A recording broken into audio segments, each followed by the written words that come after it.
orangnya kerja di yang tech geek ya, penggemar anime, wibu, sama juga gamer tuh irisannya tuh kuat tuh. Ada cowok geek punya crush nih di kantor, gue suka gitu kan. Terus social skillnya juga dalam tanda kutip jelek gitu.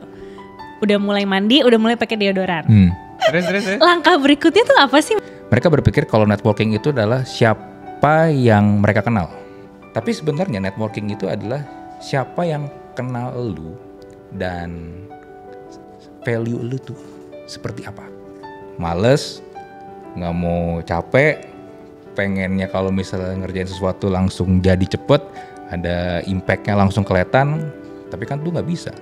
Nah udah akhirnya semua hal-hal itu yang bikin mereka nggak bisa mencapai, dan ya udah day to day jadi zombie aja kan. Tapi katanya kalau zombie ada di Indonesia, zombinya pada mati.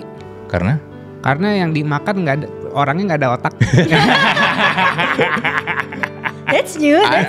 Ada lah tapi kecil. Tapi kecil, nggak kenyang kelaparan. Iya.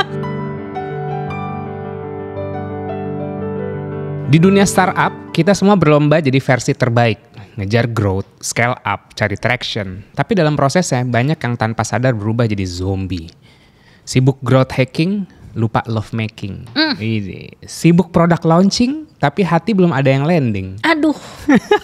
Sibuk scale up bisnis, lupa scale up hidup. Betul. Di episode kali ini, bareng podcaster dari e-commerce dan penulis generasi zombie, kita bahas gimana ambisi bisa ngebunuh sisi paling manusiawi dari kita, dan gimana caranya bangkit biar hidup kita bukan cuma produktif, tapi juga penuh makna dan cinta. Buat kamu anak agensi, e-commerce, tech geek, dan para pejuang startup, mungkin obrolan ini bisa memantik kamu untuk mulai ngedikot hati kamu. Jangan ngoding doang, dikot juga nih diri sendiri, ya kan? Karena relationship yang sehat itu bukan bug, tapi fitur yang kamu butuhin untuk bertahan di dunia yang makin chaos ini. Selamat datang, Mas Andri Hadinata. Halo, Welcome. thank you lo udah diundang lo. Iya dong. Ini studio podcastnya mewah lo. Mic-nya juga mahal. Biasanya agak gelap gitu ya, kali ini kita agak terang sedikit nih Mas. Spesial dong buat ketua paguyuban tech geek seluruh Indonesia ya. Yes. Enggak paguyuban lah. Kesana tuh kayak bapak-bapak banget di Karang Taruna gitu. Enggak lah. Kalau generasi kita soalnya masih ngerti ya paguyuban, I'm not sure sih. Iya, paguyuban. Iya. So sebelum mulai, jadi aku mau giveaway. Nanti nih akan ada giveaway buku Generasi Zombie, 1 buku buat teman-teman yang bisa nulis di kolom komen, ngasih insight yang paling berkesan buat kamu. Nanti pemenangnya gimana? Milihnya? Suka-suka kita. Jadi subjektif, oke? Gimana Mas Andri? Apa kabar nih? Baik dong, baik. Kalian gimana nih? Baik. Baik. Baik banget nih. Gue jadi berasa kayak hostnya juga soal di sini nih. Iya benar juga. Mana gue sendiri yang berdua di situ. Kita nge-podcast sama podcaster. Iya, gue jadi takut nih kalau pertanyaan gue salah aja. Portfolionya Mas Andri tuh lebih grande loh daripada kita loh. Kemarin ketemunya Pak Pandu Syahrir. Makanya kan deg-degan aku bilang barusan, kayak ntar gue salah nanya gak ya? Sama Pandu teman lah itu mah. Temen ya. Banyak yang ngomong komennya, gila ngomongnya gue Ya, karena gitu. teman, gini loh, kan Pandu sama gue itu kan beda umur, nggak gitu jauh, sepantaran lah. Ya kan gue sama-sama udah pala 4 kan. Terus emang teman gitu loh. Kan jadi aneh kalau kita biasa ngomong gue lo, terus tiba-tiba ngomong aku, Anda. Jadi nggak enak banget kan. Tapi enak ya kalau misalnya kayak aku nggak tahu beliau jatuhnya jadi dibilang pejabat publik or not. Aku correct me if I'm wrong. Tapi maksudnya setidaknya jadi lebih adem di saat figur-figur yang mewakili government ini accessible dan lebih komunikatif dan artikulatif gitu. Nggak yang gimana gitu, nggak kayak pala kau jadi gelap. nggak ada jarak ya. Yes. Iya, itu sebenarnya juga yang kemarin gue bilang sih, kayaknya gue pengen ngobrol sama lu, kita ngobrol tapi santai aja bro ya, tanpa perlu lu ya sekarang Chief Investment Officer dan Antara atau apapun title lu. Ya udah, akhirnya kita ngobrol emang sesantai itu gitu loh. Tapi masih berasa kayak friend tuh Mas. Masih lah, karena gini ya, gue kalau nge-podcast ya, itu gue selalu menekankan ke yang jadi guest gue, kita ngobrol santai aja ya, kayak temen aja, kayak lagi di tongkrongan aja. Temen bedanya mungkin ada kamera, ada mic di depan lu, tapi ya udah kita ngobrol santai aja. Makanya kalau di studio gue pun gue bikin suasana itu memang sehening mungkin. Jadi biar kayak ngerasa nggak ada yang lagi nontonin lah. Gitu. Nah kali ini kita ada penonton setianya Mas Andri, salah satu di belakang. Di balik kamera. Itu Mungkin istri gue itu. Mungkin nanti kita spill rahasia menjaga relationship sebagai tech geek mungkin gitu. Karena kan followernya banyak nih yang tech geek yang jarang keluar rumah, jarang bersosialisasi, dan mungkin salah satu inspirasi dari Mas Andri nulis buku Generasi Zombie ini, benar gak? Ya sebenarnya kalau gua nulis buku Generasi Zombie itu lebih ke ini ya, lebih ke kekhawatiran gua, keresahan gua, termasuk gua juga dulu. Banyak orang tuh sebenarnya hidup tapi nggak hidup. Jadi kayak zombie, mereka tuh jalan di dunia ini tapi ya gitu. Ya just ini aja, kayak misalnya orang kerja kantor tuh 9 to 5, menjalani hidup ya sehari-hari aja, tapi melupakan esensi kalau sebenarnya tuh hidup mereka tuh punya value yang gak hanya sekedar kerja rutinitas doang. Nah itu akhirnya gue bikin, coba gue dalam bentuk buku. Nah salah satu kekhawatiran gue yang lain juga, keresahan gue yang lain juga adalah gini, gue tuh gak pengen menyesal ketika hari tua. Wah itu racun banget sih. Iya. Pernah gak sih dulu kita pas lagi masih kecil ya, kan suka ditanya cita-citanya apa nih, pengen jadi apa nih, kan ada yang bilang mau jadi astronot, dokter, polisi, tapi gak tahu polisi masih ada yang mau gak? Soal mesti jual lahan dulu ya. Damkar pamornya lebih bagus. Damkar. Kemarin ada murid yang mau jadi kuli loh. Oh, iya? Iya, gurunya nanya mau jadi apa, dulu mau jadi kuli. Tapi itu cerita lain. Nah, tapi kan impian-impian itu akhirnya pelan-pelan mulai hilang kan seiring kita bertumbuh dewasa. Karena kenapa? Karena kita terpapar yang namanya tuh kenyataan kalau cita-cita tadi ternyata nggak segampang itu buat dicapai, buat dikejar. Banyak pertimbangannya lah, salah satunya pasti ekonomi kan. Nah, gue tuh pengen orang-orang yang nanti baca buku gue, Generasi Zombie, jangan kayak gitu. Karena impian itu biarpun kelihatannya lu pukul ya, lu bikin itu mati atau tertidur atau apapun itu istilahnya, nanti itu akan bakal bangun lagi di usia tua. Pernah gak kan kelihatannya lu ketemu sama bapak-bapak, kelihatannya fine-fine aja gitu kan, yang umurnya mungkin udah 60 tahun ke atas, tapi suka ngajak kita ngobrol nih yang muda-muda, tapi curhat ya. Ya. Nyesel. Cerita penyesalan dia. Coba ya bapak dulu begini-begini, pasti bapak sekarang udah begini. Coba ya bapak dulu begitu-begini, pasti bapak sekarang udah kaya atau apapun. Ya mungkin masih bisa dikerjakan di umur 60, tapi kan energinya udah beda. Aku jadi teringat waktu itu Gary Vaynerchuk. Ya Gary V.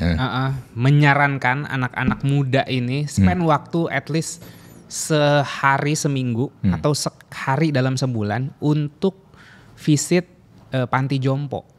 Oke, panti jompo ya. Panti jompo untuk ngobrol sama orang tua itu.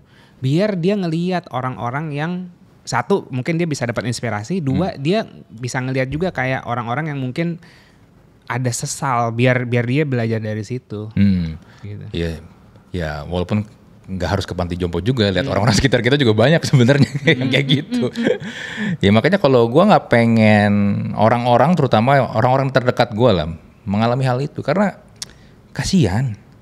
Jujur tuh kasihan banget ngelihat mereka mungkin dulu punya impian, punya cita-cita, tapi akhirnya ya karena itu ya tertimpa realita dan berbagai macam faktor, akhirnya semua tuh dikubur. Dan akhirnya mereka cuma bisa ngeluh doang day to day. Yang kadang kalau dari gua kalau denger orang ngeluh gara-gara begitu-begitu, gue suka kesel juga.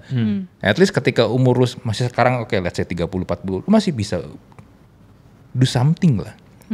Tapi kalau lu cuma ngeluh doang, nggak mau ini itu ya, come on man. Apalagi ditambah dengan alasan work-life balance lah, jadinya nggak mau ngerjain yang hal-hal yang harusnya dia kerjain kalau emang mau ngejar impian dia. Ya akhirnya jadi ini, too much excuse aja kan. Ya gue bilang ya lu nggak akan bisa kemana-mana juga. Karena kayak gini deh, kalian berdua kan misalnya let's say hari ini libur nih, ini kita recording lagi hari libur. Tanggal merah. Tapi tetap aja kan datang kan? Yes. Iya kan, mau ngerjain ini kan, ada sesuatu yang emang kalian kejar kan. Tapi kan ada banyak orang, ya itu kan sekarang lagi tanggal merah ya udah jangan kerja, ngapain kayak healing kayak apalah segala macam yang mereka lakukan. Ya buat gua kalau lu udah mentalitasnya kayak begitu ya susah buat lu mengerjakan sesuatu, karena ketika lu masih belum jadi siapa-siapa ya lu harus extra effort. Nggak ada tuh istilah aduh capek sebentar dulu deh, ini dulu, nggak bisa sih. You need to do something, karena yang lu kerjakan itu adalah sesuatu yang belum orang tahu, dan orang sebenarnya banyak yang nggak peduli. Nah ketika banyak orang nggak peduli ya udah lu siapa gitu loh.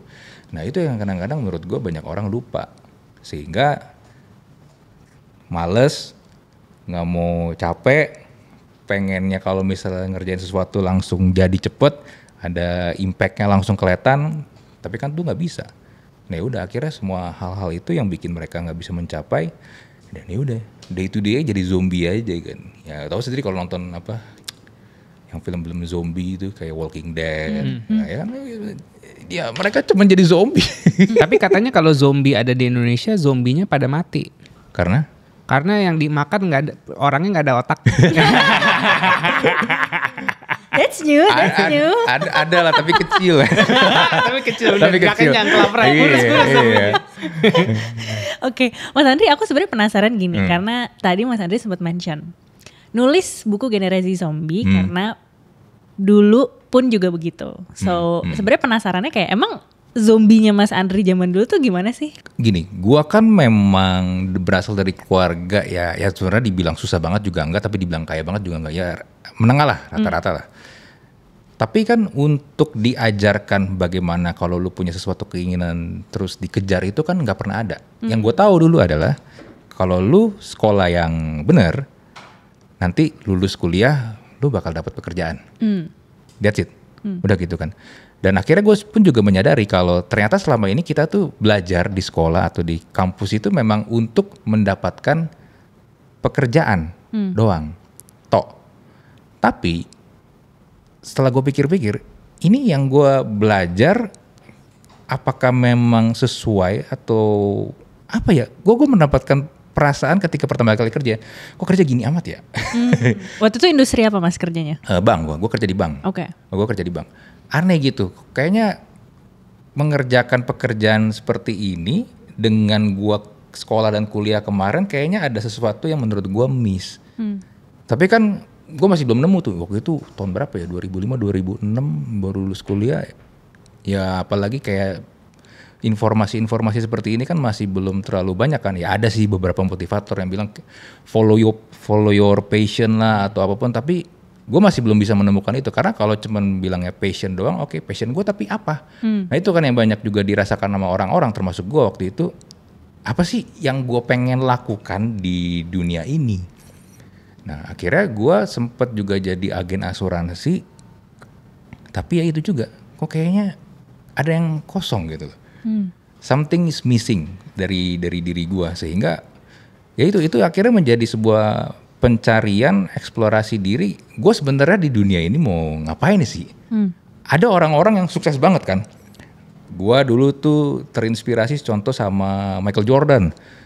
Dia dia dari kecil emang udah diperkenalkan basket sama ini orang tuanya ya.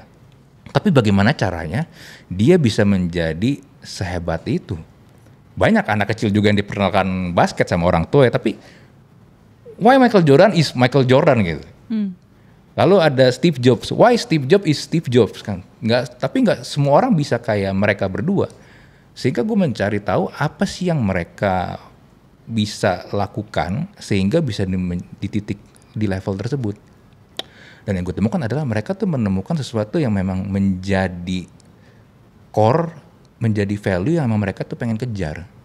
Kalau gue lihat Jordan pengen menjadi ya the best of the best di basket. Kalau Steve Jobs ya dia memang pengen ini kan, membuat sesuatu perbedaan terutama di dunia ini komputer waktu itu. Karena dulu zaman pas lagi sebelum ada Apple, komputer itu adalah benda yang jangan lihat kayak laptop kayak gini ya. Komputer dulu tuh gede banget ya kan, dan membosankan secara desain kan. Tapi Steve Jobs tuh pengen merevolusi itu kalau sebenarnya komputer atau peralatan teknologi gadget kayak seperti ini nih itu sebenarnya bisa dekat dengan manusia. Makanya dulu ada istilahnya PC kan, personal komputer, personal yang dimana orang tuh bisa punya komputer tapi emang buat mereka dan dekat. Nah itu akhirnya gue lihat, oke, berarti memang harus ada anchor-nya. Harus ada sesuatu yang memang menjadi titik di mana lu tuh yang itu tuh yang pengen lu kejar banget. Dan waktu itu akhirnya gue menemukan, waktu itu ya 2007, gue kan suka sama bola. Gue akhirnya berpikir, kenapa gue nggak mencoba sesuatu di bidang bola. Jadi waktu itu karena gue lagi juga mulai ini koleksi jersey bola yang original, dan ternyata gue lihat ada peminatnya. Dari situ gue mulai coba membuka bisnis jual jersey bola. Dan itu berasal dari passionnya Mas Andri suka sama bola. Iya, waktu itu ya suka sama bola. Ya udah gue jalanin itu, ajak beberapa teman. Jadi tahun itu pun 2009 itu malah belum ada marketplace kayak sekarang. Kaskus dulu paling FJB. Akhirnya kita bikin website sendiri. Kita juga coba jual di marketplace online luar kayak di eBay gitu. Nah itu kita banyak mendapat beberapa yang beli itu dari luar negeri, dari situ juga. Ya waktu itu kita explore banyak lah. Tapi akhirnya di titik gue tahun berapa ya? Kalau nggak salah sekitar 2013an tuh gue mulai bosen. Oke. Gue mulai bosen dan juga secara marketnya tuh mulai jenuh. Kelihatan karena yang beli lu lagi akhirnya kan. Mulai jenuh dan ya udah pelan-pelan juga ada sedikit inilah ya. Ketidakcocokan dengan partner. Akhirnya gue cabut, gue mulai kerja lagi tuh di kantoran. Oke, tunggu aku potong sedikit. Jadi menarik nih, passion ini berarti nggak harus terus-terusan tapi bisa kayak ups and down gitu lah. Ya somehow gitu, karena gini ya, kan kalau gue ngelihatnya nih ketika orang jalan ya, ingin mencapai apa yang mereka mau, itu kan kayak lagi naik gunung. Tapi ketika lu udah di puncak, lu mau ngapain? Either lu terus di puncak terus, tapi kan di puncak terus ada resikonya, kedinginan kan, lu sendirian juga kan. Atau lu turun kan, atau lu pindah ke gunung yang lain. Betul. Nah gue waktu itu ada di titik tersebut, gue merasa di bagian itu udah sampai puncak ya. Iya, gue merasa kayaknya abis ini gue mau ngapain lagi ya. Kayaknya udah deh. Gue juga udah tahu, gue udah dapetin apa yang gue pengen, rasa penasaran gue juga udah fulfill. Ya udah, gue pikir kayaknya cukup sampai di sini. Dan waktu itu gue akhirnya sempet kerja di kantoran. Setelah itu. Industrinya apa kalau ini? Waktu itu fintech. Oh pantesan anak tech. Iya memang kalau enggak bakal sama e-commerce. Ya kan baru denger, setaunya kan dari bank tadi. Oke, lanjut Mas. Ya, tapi ya itu tadi ya, karena gue memang pada dasarnya nggak gitu terlalu suka kerja di kantoran, akhirnya seiring berjalan waktu pun gue mulai juga mencari apa yang pengen gue kejar kan. Jadi ada satu hal juga yang akhirnya gue inget tuh, gue pengen coba lakukan dari dulu tapi belum pernah kesampaian, yaitu punya acara talk show sendiri. Karena gue tuh dulu suka banget dengan acara yang tipikalnya tuh ngobrol-ngobrol kayak gini nih. Jadi kayak acara radio tuh seperti zaman-zamannya Prambors, Hard Rock. Bahkan sampai sekarang gue masih denger acara radio kayak Jak FM juga. Tapi pengen punya acara talk show buat gue itu adalah sesuatu hal yang sangat-sangat susah. Apalagi gue juga sadar diri, gue udah minoritas sipit pula, ya kan masuk ke dunia industri entertainment kan. Itu susah banget. Barrier-nya tuh sangat-sangat tebal dan buat masuk ke sana nggak gampang. Tapi kan 2019 itu mulai banyak bermunculan platform-platform di mana waktu itu gue denger ada yang namanya podcast. Dan gue juga sering dengerin yang namanya Joe Rogan. Nah, Joe Rogan itu juga podcaster terkenal. Kalau yang nggak tahu, Joe Rogan ya di Amerika punya guest itu random banget, bisa di level dari Elon Musk, Donald Trump, Robert Downey Jr., Mike Tyson, sampai ahli biologi tumbuh-tumbuhan yang lu nggak tahu tuh siapa, pokoknya jadi guest dia aja gitu. Nah, gue tuh pengen punya acara kayak gitu juga. Dan akhirnya gue coba explore kan, apa sih ini podcast, apa sih segala macam. Ya udah, gue coba deh, gue ajak teman gue berdua diskusinya bertiga gitu, sama pakai kamera kayak begini nih, ngomong aja. Tapi ngomongannya juga ya nggak jelas lah, kita random aja. Waktu itu kita coba iseng-iseng sok bahas tentang relationship lah, kasih jomblo segala macem. Cocok. Iya. Karena gini, karena dua teman gue itu kan umurnya di bawah gue kan. Jadi gue berusaha mencoba mencari topik yang kurang lebih tuh kita bisa connect lah. Ya udah, mulai dari situ. Kalau gue nonton lagi pun juga gue ngeliat jelek banget lu, udah gambarnya kadang gelap, kadang bisa exposure warnanya tuh kecerahan, jadinya tuh putih banget. Tapi kan gue nggak tahu kan bahwa itu tentang editing, tentang kamera atau apapun itu gue nggak tahu. Jadinya ya udah coba-coba aja. Sampai akhirnya kita di YouTube itu dapetin AdSense, dan gue berpikir ini kayaknya bisa jadi sesuatu yang serius tuh. Apalagi tahun itu podcast mulai naik tuh. Ya kan orang-orang mulai nge-podcast, tapi temen gue satu demi satu mundur, menyisakan gue sendiri. Nah ketika tinggal gue sendiri, gue bingung gue mesti lanjutin atau enggak kan. Tapi pilihannya kayaknya mending lanjutin deh. Jadi waktu itu gue coba cari tuh teman-teman gue yang kira-kira bisa diajak ngobrol lah. Tapi kan akhirnya circle-nya abis, topiknya abis. Karena gue pengen bahas topik A misalnya, tapi orang yang mau gue ajak ngobrol itu nggak punya kapabilitas, nggak punya kompetensi untuk ngomongin itu. Ya udah akhirnya gue nekat aja, undang orang. Kebetulan juga waktu itu COVID tuh, orang di rumah aja kan. Jadi gue nekat modal Zoom aja, gue ajakin orang, gue DM-in aja, mau nggak ini? Dan akhirnya ada beberapa yang mau. Surprisingly mau, mungkin karena nggak ada kerjaan kali di rumah ya udahlah, ada yang ngajakin ini, kenapa enggak gitu kan. Ya udah akhirnya ada beberapa yang mau, dan dari situ pelan-pelan gue menemukan ternyata orang kalau ketika kita ajak, kita undang dengan proper ya, dan mereka happy dan mereka ngelihat oh ini orang serius nih, udah ngelihat ada portofolio kita juga sebelumnya walaupun mungkin gak bagus, tapi ya udah boleh deh. Dan dari situ gue mulai menemukan nama-nama yang gue nggak expect itu bisa gue ajak ngobrol, mau ke podcast gue, ternyata mereka mau. Dan dari situlah mulai dari satu, terus dapat referensi, akhirnya gue memperbesar network gue. Dan dari situ gue jadi lebih gampang untuk ngajak orang buat ngobrol yuk ke podcast kayak gitu. Oke, speaking about networking, nah ini mungkin bisa jadi insight buat teman-teman yang suka juga nge-podcast. Aku pun ceritanya mirip-mirip di saat mulai podcast di pandemi, kita coba dem-demin Zoom segala macam. Nah mungkin ini bisa jadi inspirasi juga nih buat teman-teman lain yang mau nge-build podcastnya sendiri dan gimana cara kayak little step gimana cara ngundang orang yang benar, terus gimana networking sampai. Maksudnya kalau aku lihat portfolio podcastnya Mas Andri kan udah dari Aryo, Bayu lah, Pandu Syaril segala macam dah, serandom itu, dan maksudnya punya kompetensi dan legit lah gitu. Itu gimana sih? Pasti banyak juga tahu yang pengen bikin podcast, bisa kasih tips gak? Oke, berarti ini tentang networking ya? Yep. Oke, kesalahpahaman tentang networking yang sering banget orang lakukan tuh begini. Mereka berpikir kalau networking itu adalah siapa yang mereka kenal. Kan orang sering juga kadang bragging nih, gue kenal si A, si B gitu. Gue juga bisa bilang kalau gue kenal Robert Downey Jr., tapi masalahnya Robert Downey Jr. nggak kenal gue. Nah, itu bukan networking namanya. Tapi ya lu sok kenal sok deket aja, padahal mereka nggak kenal, nggak tahu lu tuh eksis di dunia ini kan. Tapi sebenarnya networking itu adalah siapa yang kenal lu dan value lu tuh seperti apa. Oke. Itu yang gue sering lihat orang tuh miss di situ.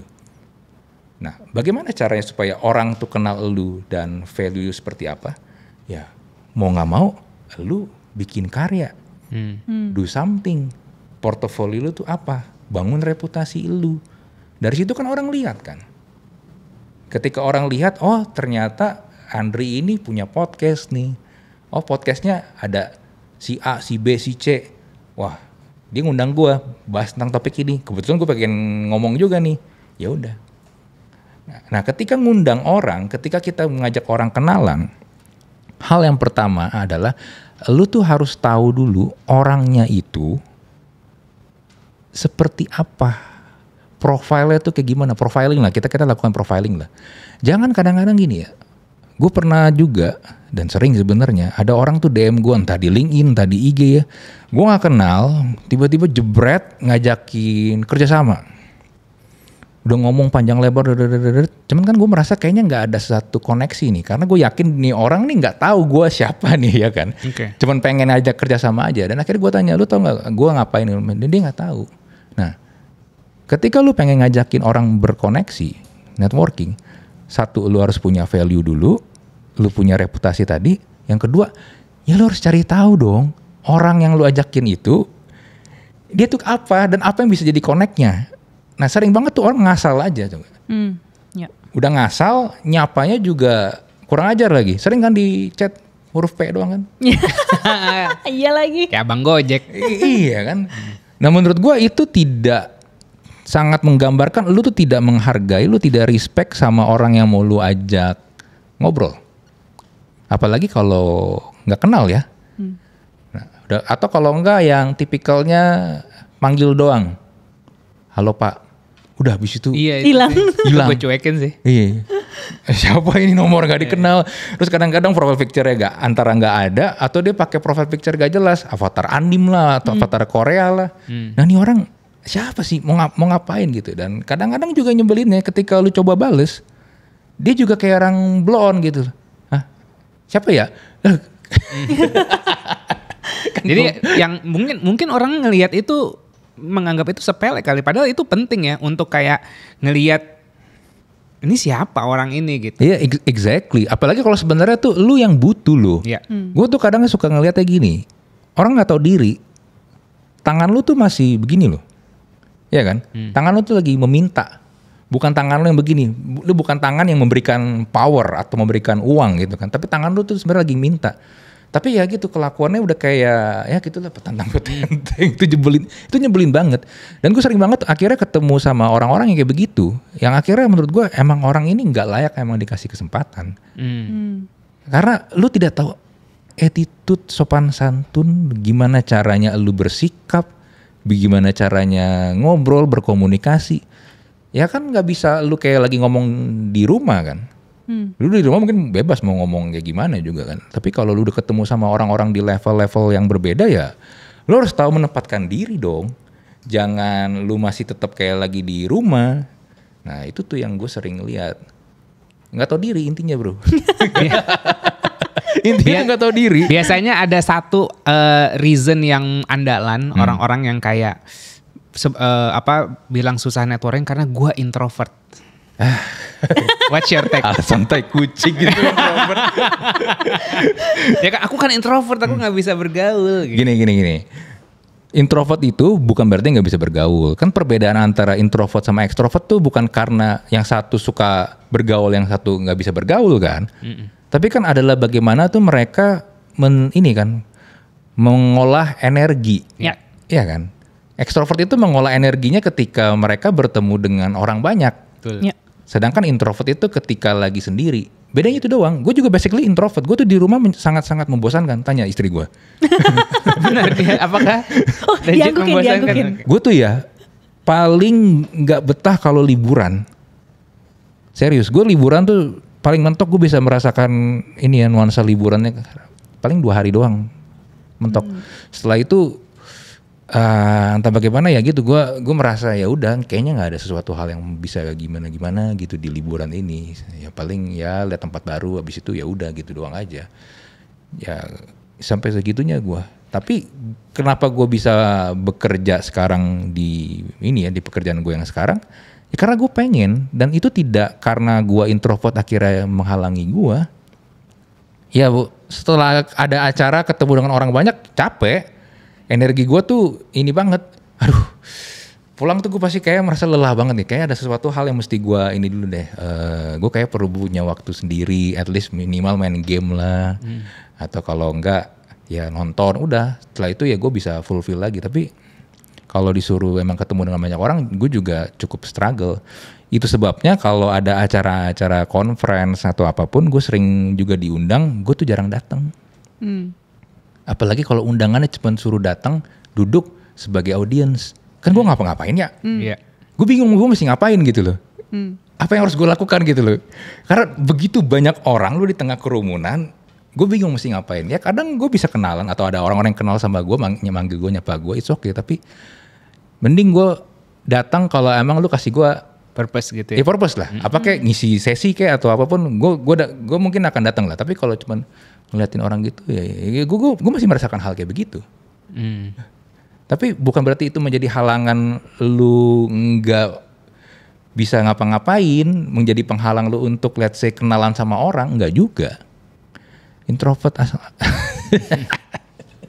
Tapi Mas berarti kalau misalnya tadi kan sempat pernah menjadi zombie dan from what I see now, you are more lively gitu kan, and that's yang tadi Mas mention kayaknya that's yang kamu coba cari gitu. Tapi kalau bisa didefinisiin tuh kayak, do you already feel that you have achieved the life that you wanted, atau sebenarnya kayak gimana sih, kadang-kadang kan kita, aduh gue mau achieve something gitu, terus ntar udah nyampe kurang puas ke sana lagi, atau misalnya kayak tahu dari mana sih ini udah cukup apa belum, yang kayak gitu-gitu. Kalau dari Mas Andri sendiri, how you manage that, terutama kayak mengolah rasa dalam ini nih, ngejar purpose-nya Mas Andri nih?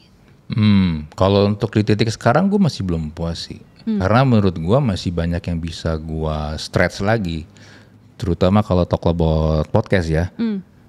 Gue masih punya impian, gue bisa ngundang guest yang gak cuma di Indonesia doang. Tapi dari luar. Which is sebenarnya udah ada beberapa yang pernah gue undang dari luar. Kalau tahu The Work Salaryman tuh. Oh iya. Ya, itu tuh pernah gue undang juga yang dari Singapura. Keren. Nice.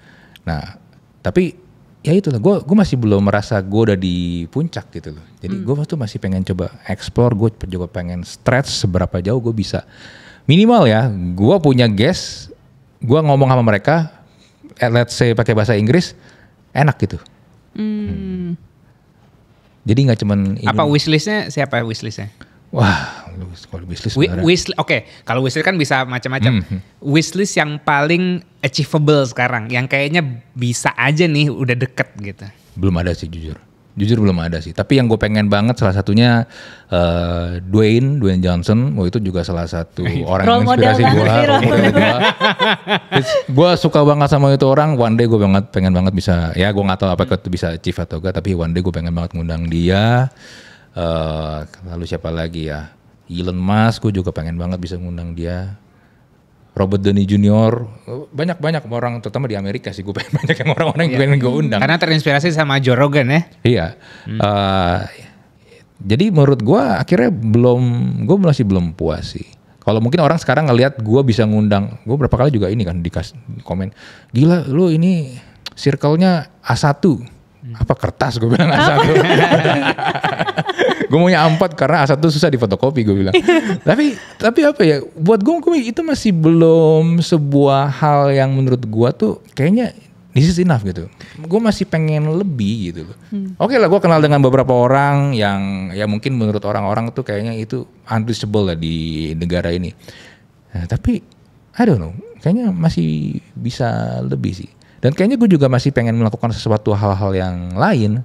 Kayak misalnya nulis buku, walaupun juga bukan salah satu wishlist gue yang pengen gue dapetin ya. Kalau nulis buku kan lebih karena, Anda Henry Manampiring. Hai Pak. Karena Anda Coba kita shoot out ke Henry Manampiring nih. Pak Henry. Oh iya Pak Henry. Kalau ini manggil Henry gak apa-apa. Mantan bos gue Pak Henry. mantan bos tuh. Dulu di agency dia Chief Strategy Officer, gue brand activation. Dia di agency. Jadi manggilnya Pak gitu. Iya. Kita harus sopan, belum jadi penulis juga. Ditunggu ya Pak. Iya gara-gara dia ya udahlah. Karena gue juga punya kebiasaan setiap 1 tahun sekali minimal gue mencoba sesuatu hal yang baru. Dan nulis akhirnya menjadi salah satu hal yang gue coba. Gue pernah cobain juga stand up comedy. Serius? Iya, gue pengen nonton. Tapi nggak gue seriusin, karena ternyata susah. Nggak semudah itu orang bikin ini ya, materi. Yang nonton lu tuh ketawa. Ya walaupun kadang gue merasa kayaknya gue lucu deh, gue kayaknya bisa bikin orang di sekitar gue ketawa, tapi ketika diimplementasiin dalam bentuk show dan ditonton sama orang-orang, ternyata susah ya. Ternyata ketika lu lempar jokes orang ketawa tuh beban juga. Wah, jadi gue tahu banget rasanya tuh. Teman-teman gue juga yang stand up comedian juga, ternyata gitu rasanya. Nggak heran ketika lu orang pada mau naik tuh pada kayak ini pengen muntah semua. Iyalah, karena ekspektasinya tinggi banget kan. Lu harus bisa bikin gua ketawa nih. Iya, gitu. beda ketika misalnya gua let's say bawain sesi atau gua mungkin bawain training ya. Itu kan orang datang dengan ekspektasi pengen mendapatkan knowledge, Iya, ya kan? betul. Tapi emang sering banget gua kombinasi dengan jokes, dengan komedi biar juga suasananya relax. Tapi kan kalau lu jadi stand up komedi, orang ekspektasinya pengen ketawa. Lu harus lucu. Nah itu udah suatu hal yang berbeda itu. Jadi gue sangat-sangat respect buat Anda yang stand up comedian. Keren banget. Gak gampang gue jadi stand up comedian. Nah, kan aku ngelihat Mas Andri kayak generalis nih bisa dibilang nih, nyoba-nyobain gitu.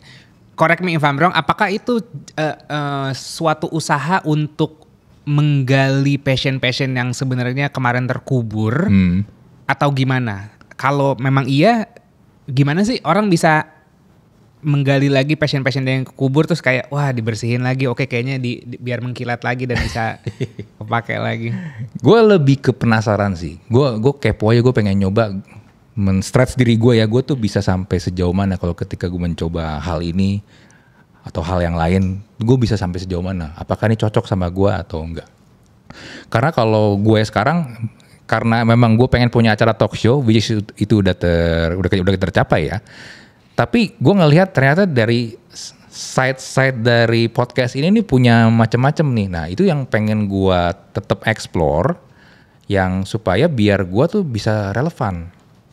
Nah kalau pertanyaan lu gimana caranya supaya mereka yang udah karatan tuh bisa dibersihin lagi dan bisa hidup lagi, ya mau gak mau harus ketemu dulu core-nya.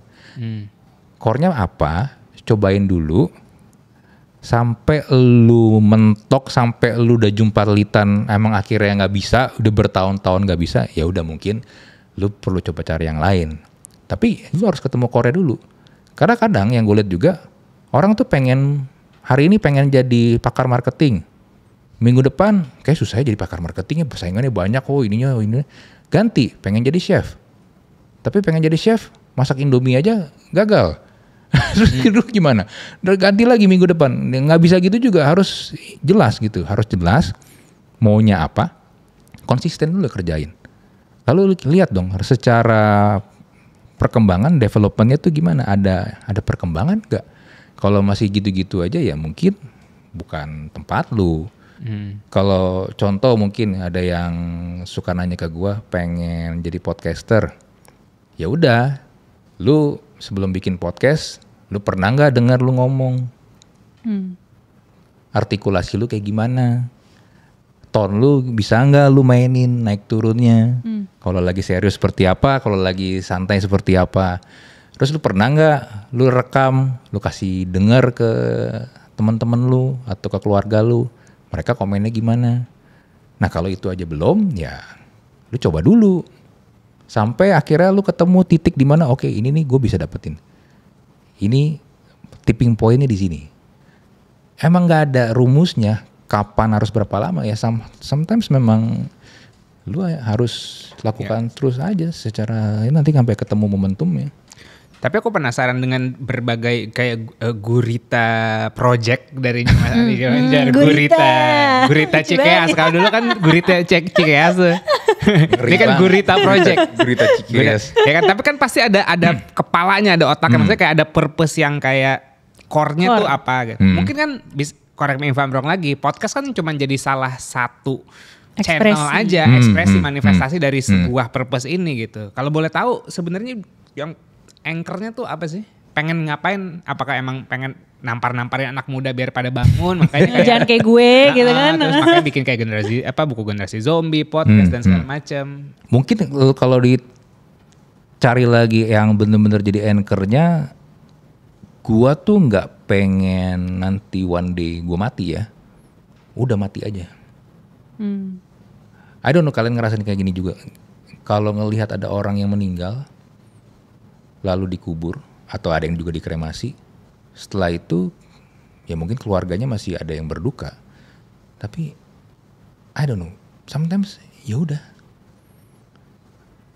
hari demi hari udah berlalu, ya udah habis itu bisnis as usual aja kan, nggak ada yang ingat sama lu, nggak ada yang mungkin tahu sama lu, Kalau anak dan cucu lu sayang sama lu, masih nginget lu, dia masih dirayain misalnya setahun sekali gitu kan.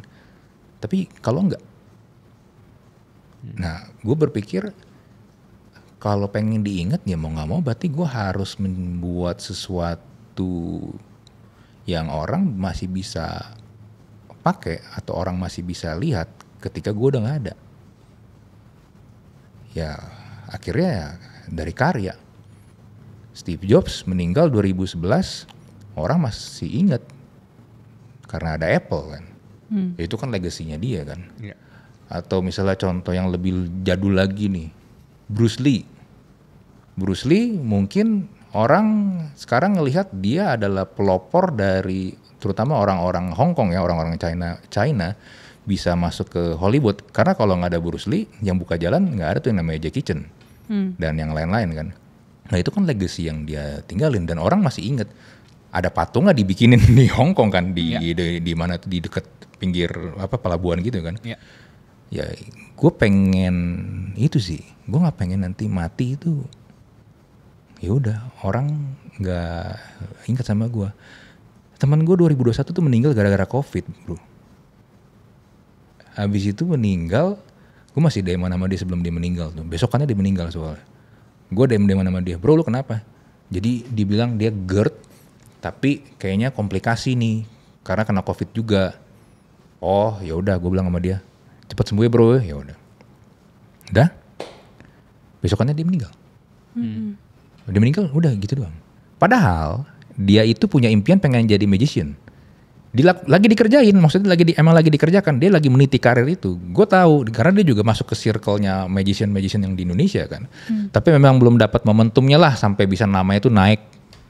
Ya tapi udah akhirnya gitu doang. Hilang aja udah gitu. Nah itu gue gak pengen kayak gitu.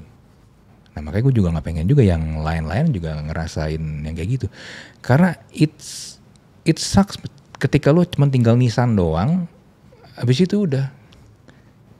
Dan Nissan tahu sendiri kalau di kuburan kan kalau nggak ada yang ngurusin kan. Ya udah tenggelam aja. Tenggelam atau kalau nggak di rumput tinggi.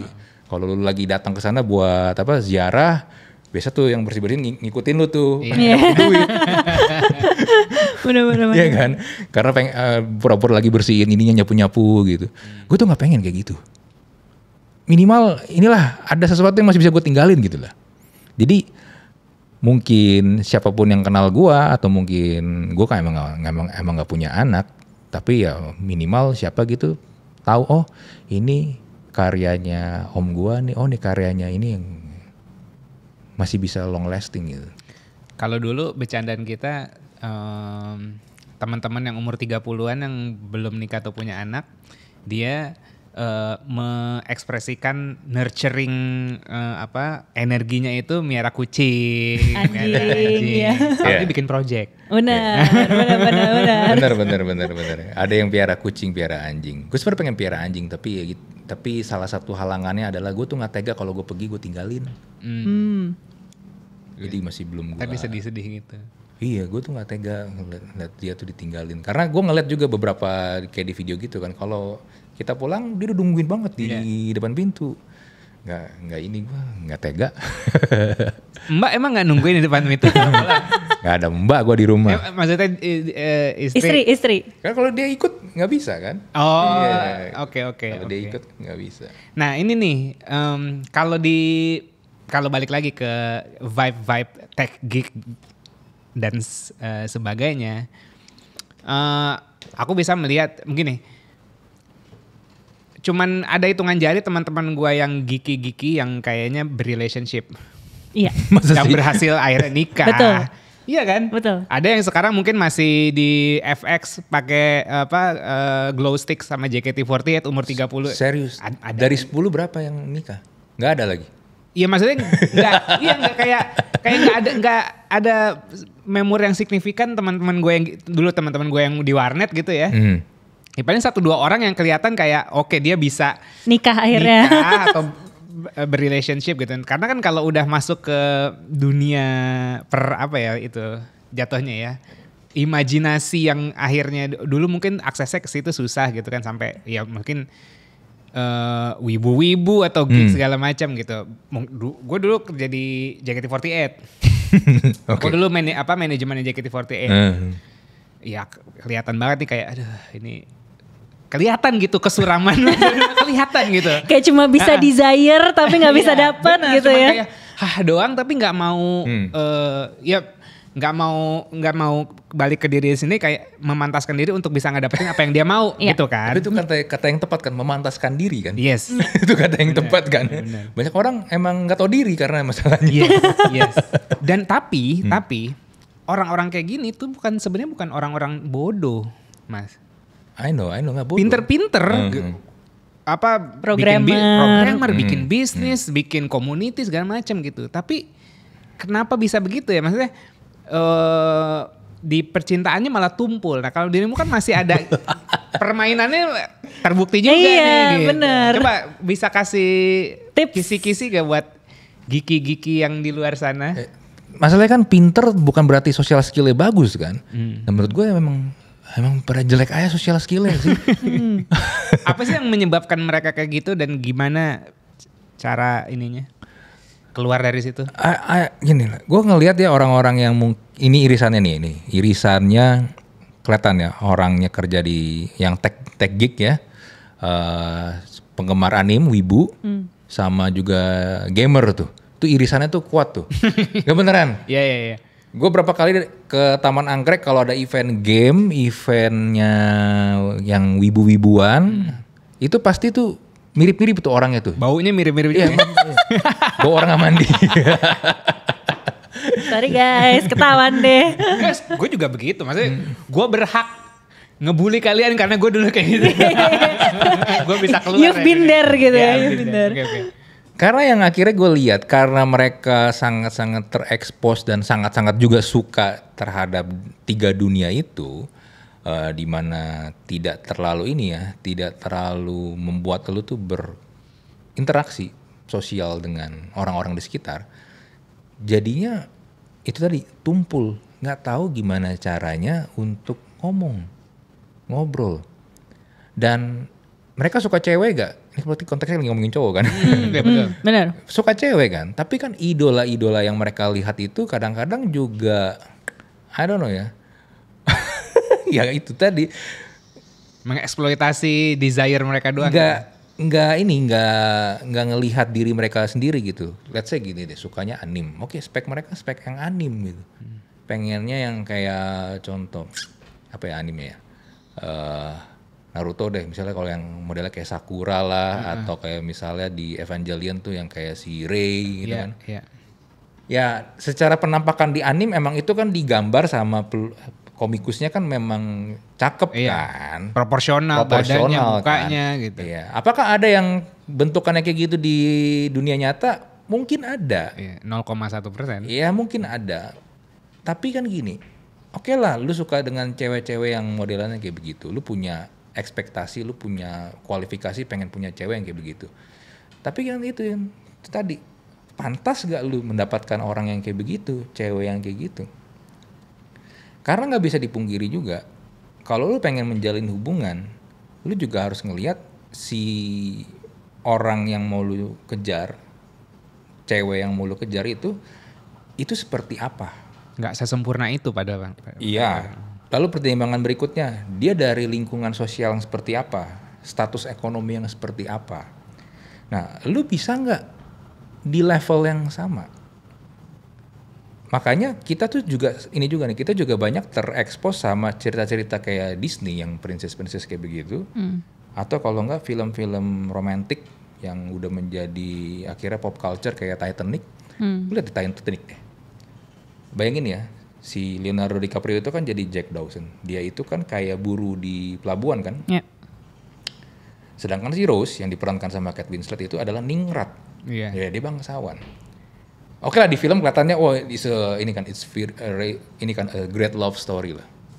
Tapi kalau kita lihat di dunia nyata, lu misalnya lu Tanjung Priok udah, abang-abang Tanjung Priok. Iya kan, ada penjudi lagi. Iya, cewek dari lingkungan Pik misalnya. Iya, dari cici dari Pik. Ya, mau naik yak nih. Iya, mau naik yak, ketemu sama yang kayak begitu, pacaran. kemungkinannya berapa? Iya. Ya akhirnya kan tidak realistis kan, karena nggak ngelihat dirinya, nggak sadar kalau dirinya itu belum pantas, bukan nggak pantas, belum pantas. Ya. Itu sebabnya juga kalau gua ngelihat contoh lain ya kayak Meteor Garden, mamanya Tom Hanks itu kan awal kan nggak setuju dengan Tom Hanks pacaran sama Sanjay kan. Ya di umur sekarang gue akhirnya paham kenapa mamanya Tom Hanks nggak setuju. Tom Hanks pacaran sama Sanjay, beda banget. Yang satu top ini kan, top rich people di sana, yang satunya lagi ya dia aja bisa kuliah di kampusnya itu juga karena ini kan beasiswa atau apapun itu emang karena orang miskin. Ya itu, lu nggak tahu diri cuy. Itu satu. Yang kedua adalah, come on man, perbaikilah penampilan. Gue tahu memang cowok tuh kebanyakan cuek ya dengan penampilan ya. Lu nggak harus yang pakai baju yang bagus, lu nggak harus pakai sepatu yang juga mewah, tapi minimal lu dress proper sih menurut gua. Lu tahu juga tempat kalau lu mau kemana, lu pakai baju yang seperti apa.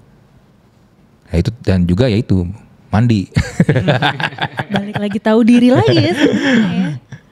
Kalau lu merasa bau badan lu kurang enak, ya minimal lu ada beli body spray kayak. Kan tadi lu bilang programmer itu kan mereka pinter kan? Bayaran juga pasti gede kan? Gede. Masa beli body spray gak bisa, beli parfum gak bisa? Ya belilah, pakailah. Atau kalau pakai deodoran. Nah, pakai deodoran juga caranya harus benar. emang ada yang nggak tahu? Nah ini nih. Nih informasi aja ya. Orang tuh ternyata suka salah pakai deodoran ketika abis mandi pagi dipakai tuh. Oke. Akhirnya aktivitas sehari-hari. Nah, kan deodoran kecenderungannya kan agak-agak basah kan. Nah, sebenarnya itu tuh yang kalau lu pakai pas itu deodorannya belum bekerja secara optimal, itu bikin ketiak kita tuh jadi nggak kering. Padahal kan sebenarnya fungsinya adalah bikin ketiak kita nggak ini kan. Lembab. Jadi kering kan. Jadi kering kan, nggak berkeringat kan. Nah, harusnya dipakainya ketika malam menjelang tidur. Oh. Kan kalau lu baca deh, perlindungan 24 jam kan. Tapi kalau misalnya lu pakainya pas lagi udah gini terus kena keringat, ya dia sebenarnya belum bisa bekerja optimal. Tapi pas bangun tidur kan mandi. Iya, nggak apa-apa. Hilang, walaupun kita sabunan Nggak apa-apa. Iya. Oh gitu. Itu life hack sih, Nggak, life hack sih. Gue udah nggak pakai deodoran bertahun-tahun karena maksudnya gue nggak bawa badan, jadi kayak bertahun-tahun gue nggak pakai. Gue salah satu anugerah hidup gue adalah orang yang nggak bawa badan. Thanks God gitu. Jadi gue nggak butuh. Jadi ini sebuah informasi yang gue Iya benar. Ya sama inilah, udah pakein parfum udah paling bener lah, pakein parfum atau body spray udah, terus sikat gigi yang rajin. Gua aja kadang ya, lu boleh tanya istri. Ini basic banget. Enggak beneran. Lu boleh tanya istri gua deh. Gua orang kan biasa sikat gigi pas bangun tidur sama sebelum tidur kan. Gue siang pasti sikat gigi abis makan. Oke. Karena gue tahu abis makan itu kadang nyelip, kadang-kadang ada makanan-makanan yang ya kalau lo ini baunya nggak enak ya udah gue cenderung akan sikat gigi setelah makan siang biasanya. Apalagi kalau gue tahu gue bakal ketemu orang atau gue ada podcast, ya kali gue podcast gue inilah nggak fresh lah kan. Orang juga kadang gini kan, bau mulut itu membuat orang tuh jadi agak-agak males ngomong sama lu. Ya kalau dari hal-hal yang basic kayak gitu aja lu udah susah, lu nggak bisa memenuhi, gimana ada cewek cakep yang mau sama dia kan? Ya itu kan basic. At least nggak usah ke cewek cakep dulu deh, cewek bersih. Iya, iya. Mungkin levelnya nggak usah langsung kayak wah yang bersih dulu deh gitu. Cewek bersih juga nggak mau sama lu. Gitu. Iya. Karena kan cewek juga ini kan, pasti mereka juga pengen mendapatkan cowok yang cakep lah, nggak mungkin enggak kan. Tapi kalau lu aja begitu dan lu pengen dia menerima diri lu apa adanya, nggak bisa. Come on man, nggak bisa. Manusia itu kan makhluk yang subjektif. They see what they see kan. Ya kalau lu dari penampakannya aja udah nggak menarik, ya lu nggak akan bisa menangin dia. Ini juga berlaku di dunia kerja sih sebenarnya. Iya benar. Apa karena satu lagi ya? Apa karena ini instant gratification? Karena kan yang kayak gitu-gitu kan kayak karena aksesnya gampang. Terus kayak gue inget banget nih fenomena handshake Bayar 40.000 handshake. Oh, yang di JKT. Berapa detik gitu ya. Itu panitianya gue maksudnya kayak ya mau itu kan tuntutan pekerjaan ya walaupun kayak ya Allah masih tetap gue ngeliatin dia tapi gue kerjain juga gitu. Itu kan kayak seakan-akan itu rewarding bahwa wah cewek ini ngasih gue perhatian padahal it's just business gitu. Terus lu bisa dapetin sebuah physical touch apa segala macam. Dan aku nggak tahu ini, aku nggak based on data, aku akuin ini, tapi based on logic kalau orang udah biasa ke instant gratification gitu, tendensi ke porn juga gede dong. Ya memang, karena porn juga memberikan itu. Iya kan, abis itu nggak ada desire lagi akhirnya sama ngambil apa ya kayak bukan kan itu chip dopamin kan. Iya. Akhirnya nggak ada dorongan lagi tuh untuk expensive dopamin gitu yang memang di dunia nyata dan itu akhirnya efek domino ke pekerjaan juga, ke sosial juga gitu-gitu kan. Iya memang.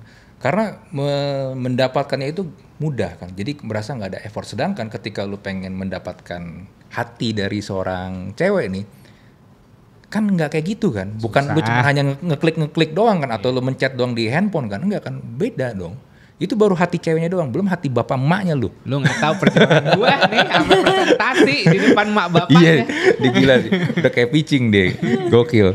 Ya tapi itu kan hal-hal yang mungkin orang nggak sadar. Karena itu tadi emang bener sih, itu kita mendapatkan instant gratification gampang banget.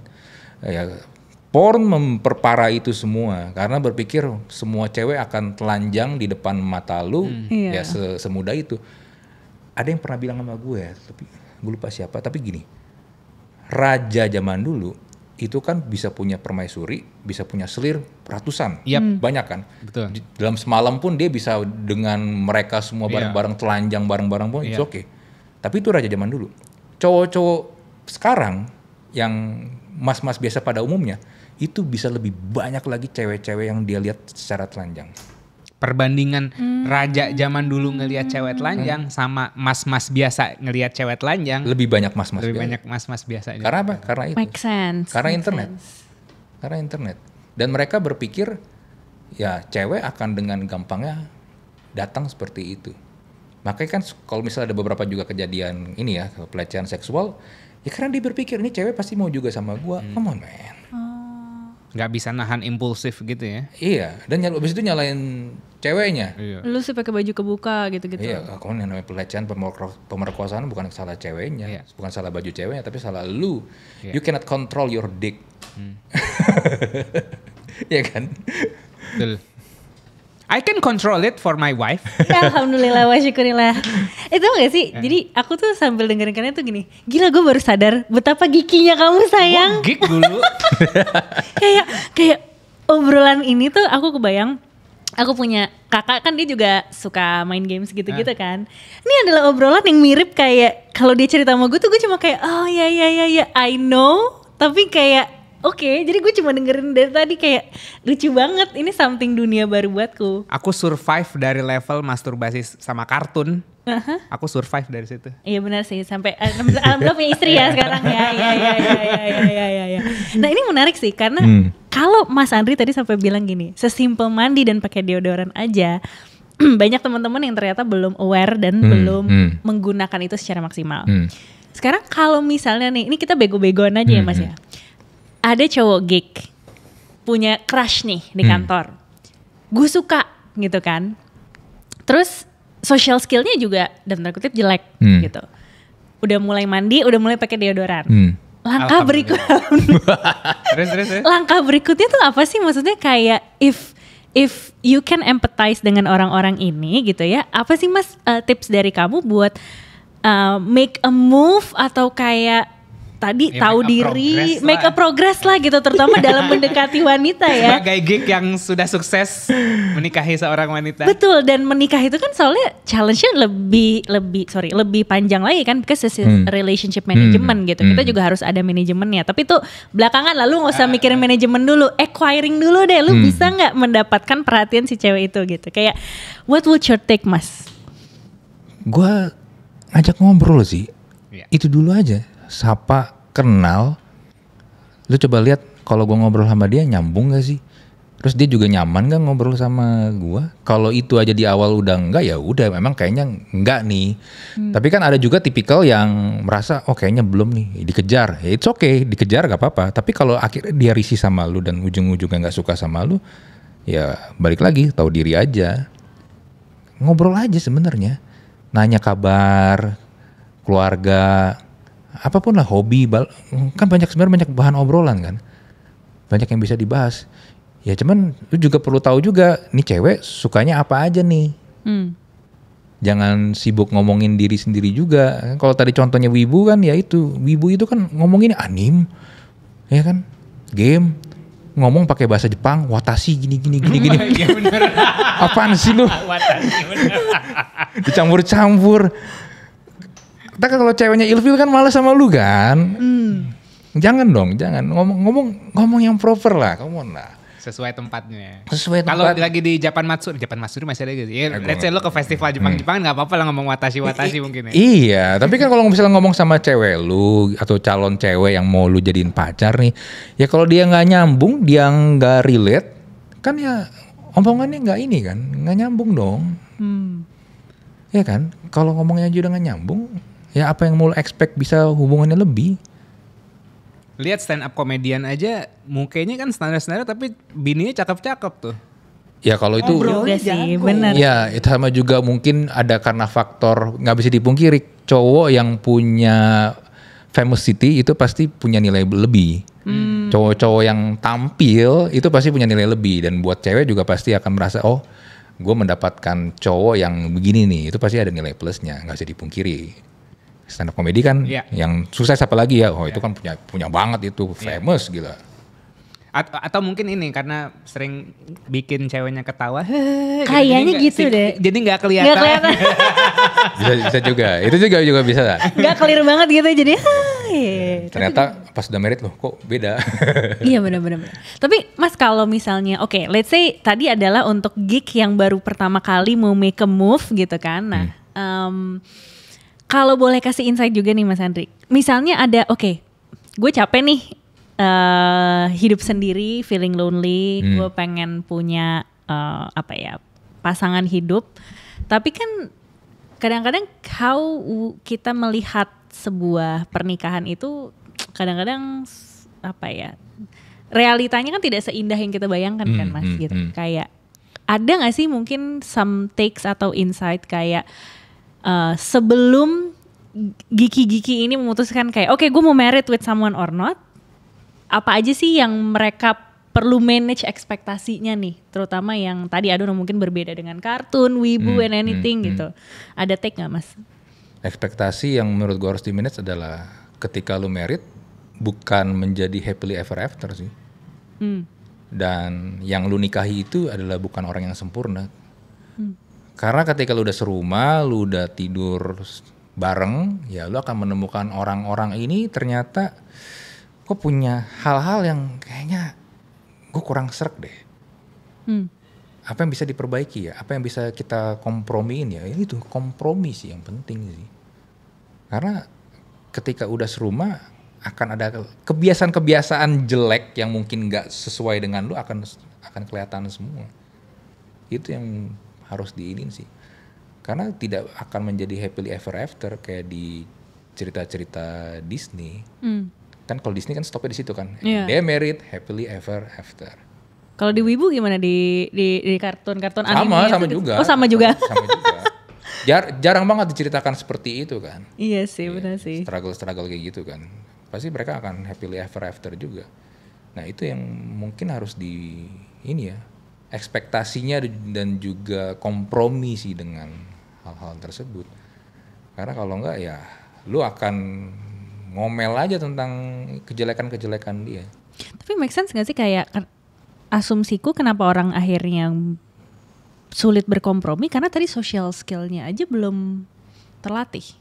Atau karena ya itu kayak Instagram TV. Jadi kayak apa-apa kan bisa diatur dengan keyboard dan klik sebelum-sebelumnya, bisa ngontrol something dengan cepat. Terus tiba-tiba berhubungan dengan manusia yang kita nggak punya kontrol gitu. Makanya kayak curhat-curhat sama ChatGPT itu juga rada-rada tuh. Sebenarnya bisa bahayanya sama kayak nonton porno sebenarnya. Karena dia bisa kayak ngesetting si ChatGPT-nya ini Sesuai dengan keinginannya.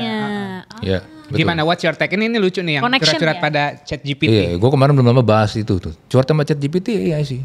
Karena kan mereka akan mencari validasi kan. Ya kan mereka yang kasih prompt, ChatGPT kan mengerjakan apa yang diperintahkan kan. Iya. Nah kalau lu merasa pengen curhat, oh iya tuh pasangan gue gini. Terus ChatGPT-nya kasih ini, oh iya bener pasangan lu kayak gini. Lu merasa divalidasi perasaan lu itu.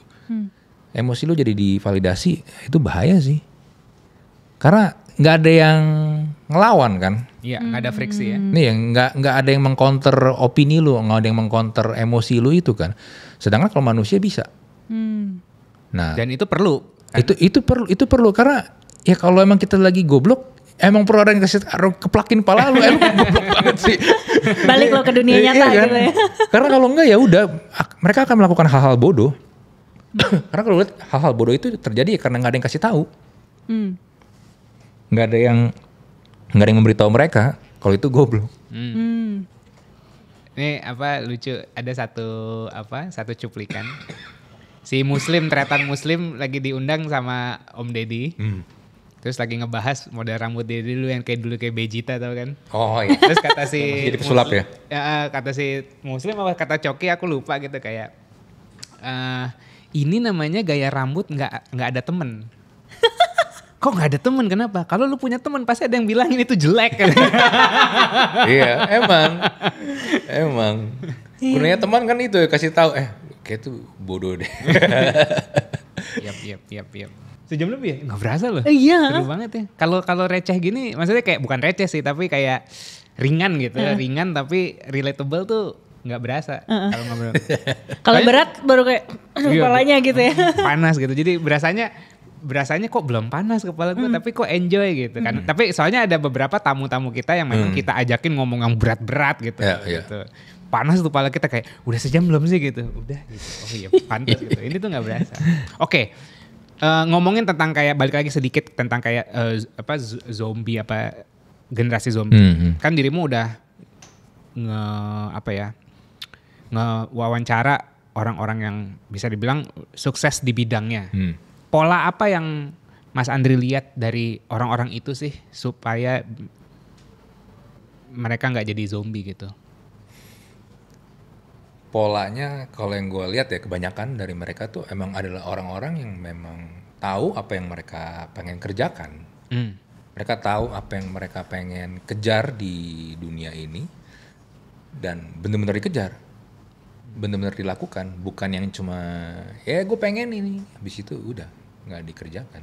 Ada yang pengen jadi entrepreneur tapi ujung-ujungnya ya nggak jadi apa-apa, jadinya one-preneur istilahnya itu. Bukan entrepreneur tapi one-preneur. Itu sih gue lihat mereka tuh gigih untuk mengejarnya, pengen dapetin, bukan yang hanya cuman pengen doang. Karena kalau cuman pengen doang semua orang bisa. Oke. Tapi untuk achieve-nya ya itu yang susah. Banyak banget orang pengen punya bisnis sendiri, tapi banyak orang juga yang akhirnya nggak gagal.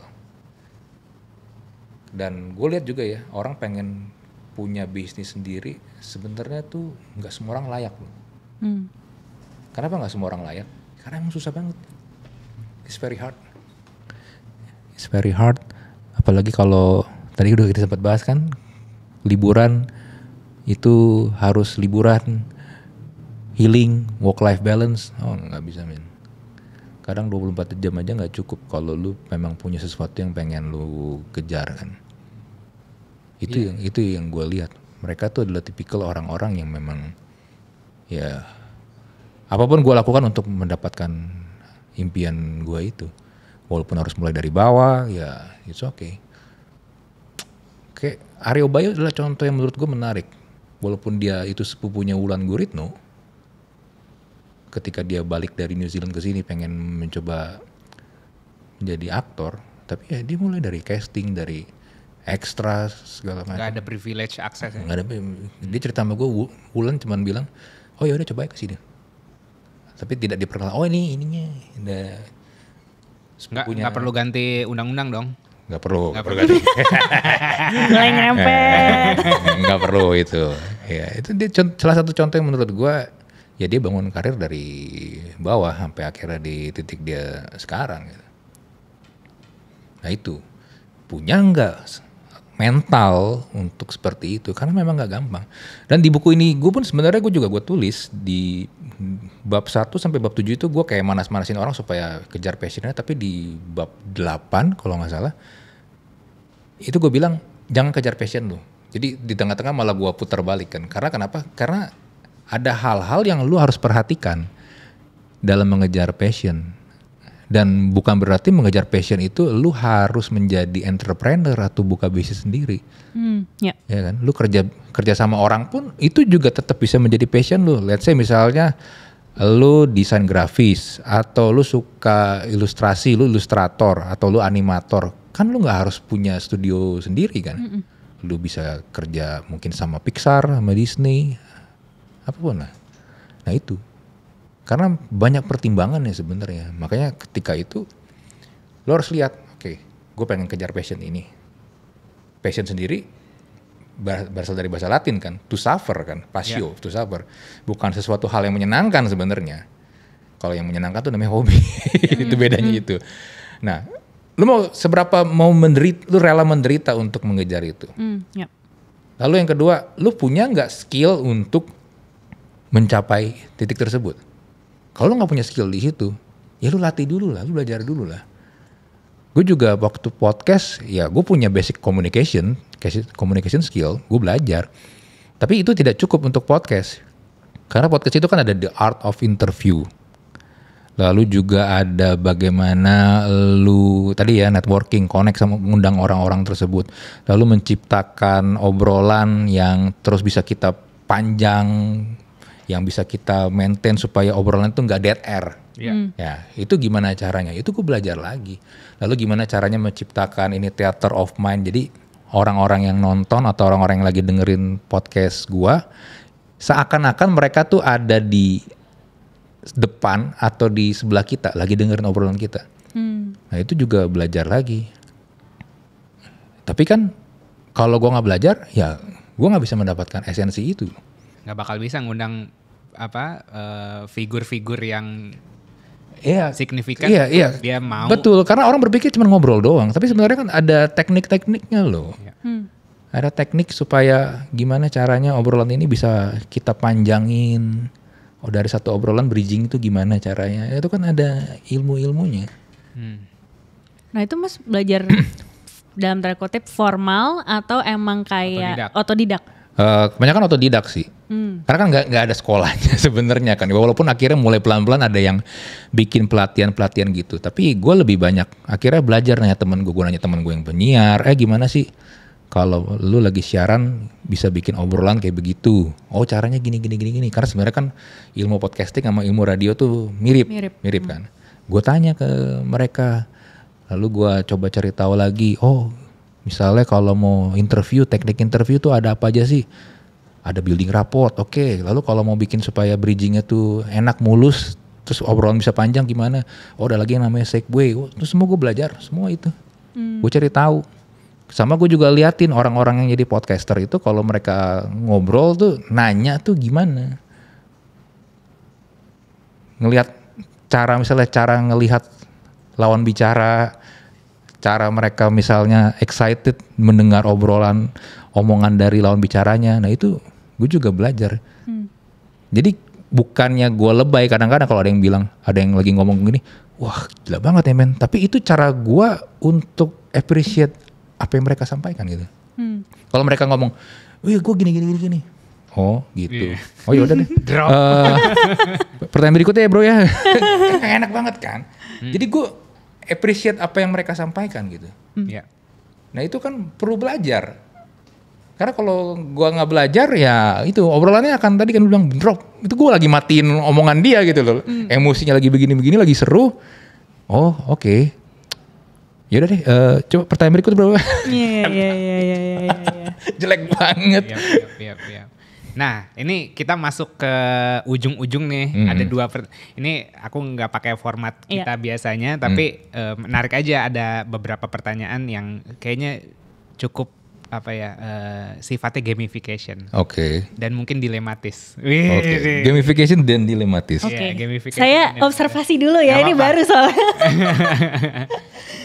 Dari 100 plus figur yang sudah dirimu wawancara, top 3 terfavorit.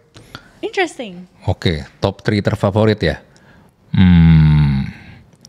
Pertama mungkin gue bisa sebut nama Natalie Ardianto. Oke. Karena dia adalah orang yang di luar circle gue yang mau dan oke untuk menerima ajakan gue. Dan obrolan juga panjang, sampai gue pecah 2 episode karena 2 jam lebih, hampir 3 jam obrolannya. Buat yang nggak tahu Natalie Ardianto siapa, dia itu dulu adalah co-founder tiket.com. Iya. Lalu yang kedua ya, sebenarnya itu yang kedua, yang ketiga ini yang gue selalu bingung kalau ditanya 3 ya siapa aja karena banyak Kan banget. dilematis. Dilematis, iya. Karena banyak banget gila. Siapa lagi ya? Mungkin Aderai. Kenapa Aderai? Yang mendekati The Rock mungkin. Bener juga. Enggak juga sih. Lebih gini. Beli Ade itu sebenarnya gue kenal sebelum gue mulai podcast. Tapi ada satu peristiwa yang waktu itu akhirnya gue tanyakan ke Beli Ade ya. Jadi gini, waktu itu ada opening store-nya Under Armour di GI waktu itu. Ya, ada dia kan, waktu itu dia masih jadi BA-nya Under Armour tuh. Lalu ada beberapa cewek minta selfie, foto bareng sama Beli Ade. Cewek-cewek itu kan secara tinggi badan, yang gak setinggi Beli Ade. Beli Ade tuh tingginya kurang lebih kayak gue lah, lebih tinggi dikit. Pendek, ngajakin selfie kan susah ya, karena Beli Ade kan tinggi. And you know what? Tau gak Beli Ade ngapain? Berlutut. Nunduk. Enggak. Dia bilang ke mbaknya, ke ceweknya bilang, "Mbak, handphonenya sini, saya yang fotoin." Oh. Diambil handphonenya, dia yang cekrekin selfie. Udah tuh. Jadi mereka foto bareng sama Aderai, dengan Aderai yang fotoin. pegang. Pas podcast, gue tanya ke Beli Ade itu, "Beli, lu kenapa sampai harus begitunya? Come on man, you are the living legend di dunia fitness Indonesia dan lu juga levelnya juga internasional. Lalu public figure kan lu nggak perlu sampai kayak begitu kan? Maksud gue ngapain gitu loh? Mereka kan yang pengen foto sama lu." Dan jawaban dia bilang gini. Tau nggak Dri? Mereka ini adalah orang-orang yang ngangkat saya sampai ke titik ini. Tanpa mereka, saya nggak ada di titik ini. Jadi kalau mereka minta sesuatu dari saya buat diangkat, kenapa saya tolak? Bahkan dia juga tambahin lagi gini. Bahkan di Instagram, follower tuh kalau lu mau follow orang itu mentok 7.500. Kalau bisa lebih dia bilang, saya pasti akan follow balik semua orang-orang yang emang follow saya. Nah dari situ gue ngelihat, gue heran nih orang emang menjadi living legend, even sampai sekarang pun masih tetap stay relevan gitu kan. Iya. Ya karena attitude-nya begitu luar biasa. Nah, itu yang akhirnya juga menjadi inspirasi gua untuk ya udahlah jangan sengak lah. Mentang-mentang lu punya sedikit popularitas lu jadi berasa kayaknya lu bintang gitu loh. Enggak lah, enggak bisa gitu. Makanya gua pun kayak sekarang ada yang ngajak ngobrol entah dalam DM, komen, gua berusaha sebisa mungkin gua bales. Minimal gua react lah. Karena gua tahu gua nggak akan bisa di titik ini ya tanpa orang-orang ini. Itu yang gue belajar dari Aderai. Makanya itu orang gila banget sih. It's crazy kalau ketemu sama dia. Lalu orang yang ketiga. Baru mau Orang nyolek. ketiga apa nomor 1 nih? Oh, top 3 itu bukan urutan ya? Oke, Nggak urutan. Nggak urutan, oke. Kalau yang ketiga, apa ya? Anjir gue sampai lupa siapa-siapa aja. Bentar. Satu lagi itu mungkin Panji kali ya. Oke. Kenapa gue pilih Panji? Karena balik lagi gue adalah salah satu pendengar radio. Dan dulu kan dia juga penyiar juga kan. Waktu itu bareng Steny kan. Dan juga gue ngikutin konten-kontennya dia. Stand up-nya dia. Sampai akhirnya one day gue bisa ngundang dia dan dia oke, menurut gue wah akhirnya gue bisa ketemu nih. Dulu gue masih dengerin dia di radio, gue nontonin YouTube dia, ternyata sekarang bisa ketemu. Ya, itu adalah sesuatu hal yang I don't know, mungkin sometimes sedikit starstruck kali ya. Tapi ternyata menyenangkan ketemu sama dia sih dan bisa ngobrol langsung. Dan orangnya juga fun ya, makanya dia jadi komedian kan. Iya. Ya sisanya sebenarnya yang lain juga banyak, cuman mungkin top 3 yang kepikiran di kepala gua pas tu tanya tadi ya itu sih. Dan karena handphonenya sinyalnya nggak ada ya, jadi nggak bisa ngintip. Sebenarnya banyak yang gua undang. Ada Tigres Tahir itu juga inspiring juga. Ada Pak Sigitnya Bluebird, banyak sebenarnya. Omobi juga, lucu kalau Omobi sih. Iya. Pak Henry nggak disebut Pak Henry. Kalau dia tuh ini membuat gua resah karena suruh gua nulis. Itu teman yang bagus itu. Benar, Iya kan? benar. Teman yang bagus, bukan di alam-alam doang tapi di pecun. Iya. Ayo, bisa nggak gitu. Alright, kalau gitu Mas, thank you. Ya, thank you juga udah ngundang, udah ngobrol. Kita berapa jam? 1,5 jam ada nggak? Ada 1,5 jam. Ada ya? langsung di. I don't care about duration sebenarnya. Tapi maksudnya kayak nggak berasa, obrolannya santai banget. Dan kalau boleh satu dirimu ngomong ke audiens tentang buku, apa yang bisa di-expect atau apa yang mau dirimu sampaikan perihal buku generasi. Buku ini, ya belilah. Belilah buku ini. Boleh sambil pegang. Boleh dong. Nah ini buku yang pertama kali gue tulis, gue terbitin, Generasi Zombie. Tadi kan udah kita bahas ya. Nah bukunya ini bakal pre-order, tapi sebenarnya gue belum dapetin tanggalnya. Gue nggak tahu nanti tayang kapan. Tapi nanti selama masa pre-order, kalau yang beli akan dapat tanda tangan gue, akan dapat juga beberapa bonus tambahan. Plus harganya diskon. Okay. Nah, tapi kalau yang nggak dapet itu atau kehabisan yang pre-order, buku ini bisa kalian beli di toko-toko buku Gramedia. Buku ini cocok buat siapa? Buat siapapun. Ada yang nanya ini kayak Gen Z ya, karena kan generasi zombie Z gitu kan. Enggak. Semua generasi menurut gue yang memang hidupnya tuh merasa galau, gue kok hidup gini-gini aja ya, yang hidup cuma 9 to 5, itu kayak gue rasa gak cuma Gen Z doang, semua generasi mungkin merasakan hal yang sama. Yang hidup tapi gak hidup, pengen mencari sesuatu dalam hidupnya, arti hidupnya tapi belum nemu. Nah buku ini sebenarnya lebih kebanyakan sharing tentang ya salah satu kehidupan gue juga, tapi gue juga banyak share tips-tips dan semoga sih bisa bantu untuk menemukan passion tapi enggak ngasal kejar passion. Itu yang bahaya. Asal kejar passion akhirnya jadi bangkrut. Itu bahaya banget. Alright, noted. Jadi setengah hidup bikin lo seperti mati, mendingan mati-matian tapi bikin lo hidup. Boleh juga. Iya. So kita akhiri dulu podcast ini. Thank you sekali lagi Mas. Thank you buat undangannya loh. Sampai jumpa di podcast Sapio Pato berikutnya. Bye-bye.